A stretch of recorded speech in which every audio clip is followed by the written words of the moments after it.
Good morning. Back at the bus. I had planned to take the angle iron that we got, the stainless angle iron that we cut and then Kathy drilled the holes for, to shore up the back 5 windows that we covered on each side.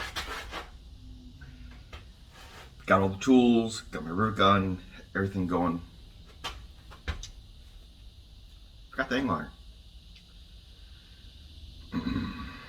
So we're gonna go back to what we originally were working on before I had this kind of pivot or change, which is gonna be putting the fern strips up on the sides, horizontally.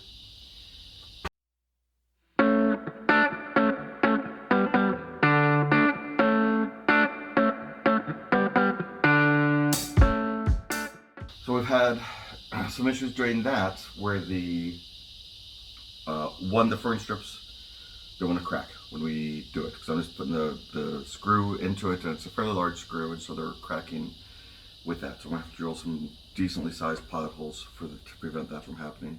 And at the same time, I need to drill holes in the metal, especially on the bottom, along the chair rail, because those holes aren't lining up, and the holes that are there are too large for the self-tapping screws that we got to go in there.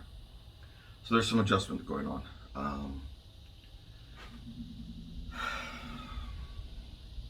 So one thing doesn't work, you go on, you do the next thing. If you've got the materials for one job and not the other, and so that's what we're doing today. I'm gonna let the camera play for a little bit while I get set up, and a little bit while I get going. Yeah, so that's what we're working on. Like, subscribe, do all the things. Love y'all. You know, if you're watching this, pretty much your family.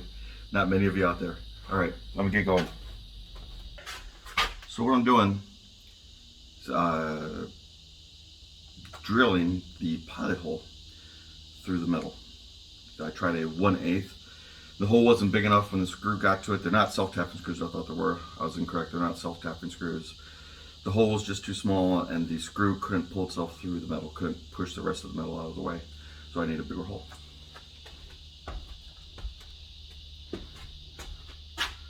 That's why self-tapping screws are fun, because if you can drill a smaller pilot hole, and when it gets to it, it's going to increase the size of that hole just big enough for the threads to pull that screw through and tighten it up.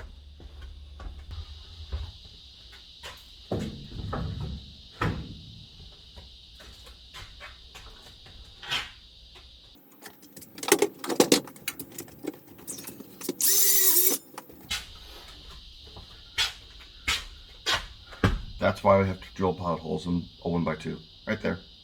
Just breaks the board.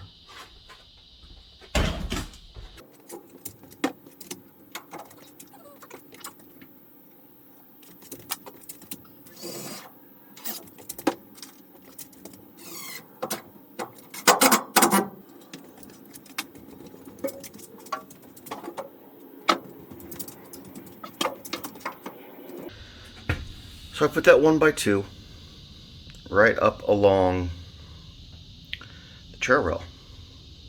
That's hard to tell from this angle, but the 1x2 next to it that's not screwed in, that's up and down.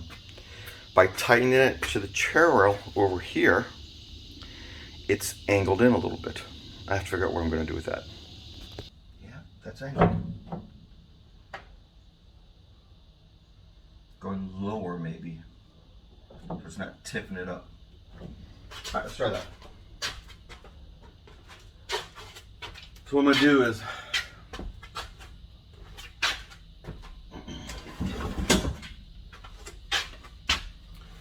I've got the 1x2 and I want it to line up straight up and down like that. When I'm attaching it to the chair rail, it's tilting at that angle. It's already a long day. What I'm going to do then, instead of coming in at the middle of the 1x2, I'm going to come in, instead of coming in here, I'm going to come in lower. And I'm going to see if coming in at a lower section on this 1x2, hopefully I don't break it, don't crack it, will prevent it from tilting and keep it upright. It's an experiment. We'll see if it works.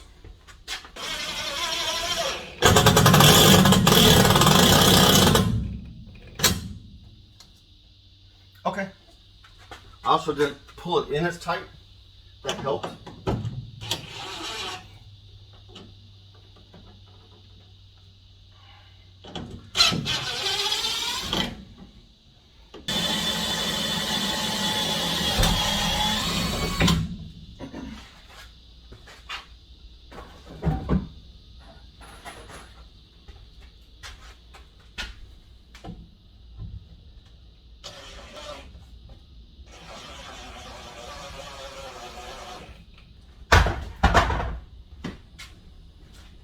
Alright, so I'm going to pause there. We're just going to do more of the same.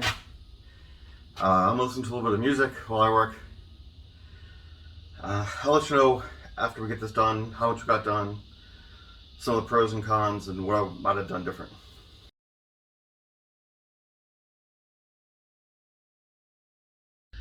Hi gang, as you can tell, it's really hot. The face, this is the look of when Aaron's done. But let me show you what we got done today. Alright, so we have, we're putting this horizontal wood, these 4-inch strips up. We could not put them up here in front of the windows that we sheeted up with the metal. But let me get you a good example.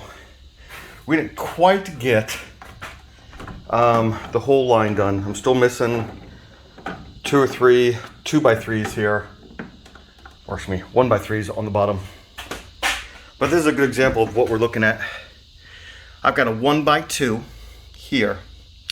And then on top of that, I'm screwing in a 1x3.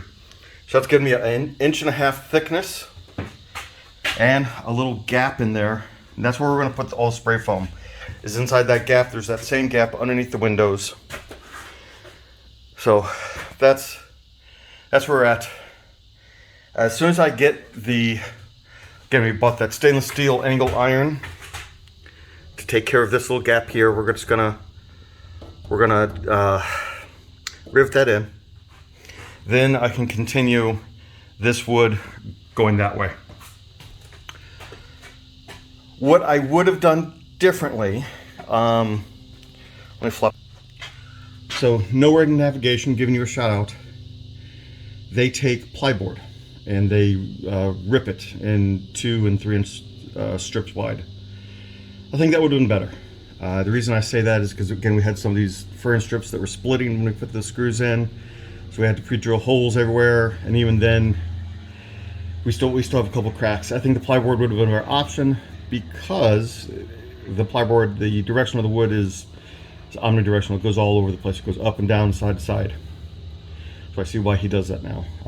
But the 4-inch strips aren't bad. You got to pre-drill. You have to use the right size pre-drill, and once you do that, they sink in there and they don't crack. So I'm happy with where we've gotten today. As you can tell, just in the course of this afternoon video, these 2 minutes, it's an oven in here. So there's really limited time that you can work on the bus in Florida in this kind of heat. So I'm done for today. Making progress, maybe there's not as much progress as I want, but the quality of the work right now is good. I've got it under control. I know what I'm doing next. So everything's in that regard, it's good. Thank you for watching, liking, sharing, subscribing, doing all the stuff. Bye guys. See you next time.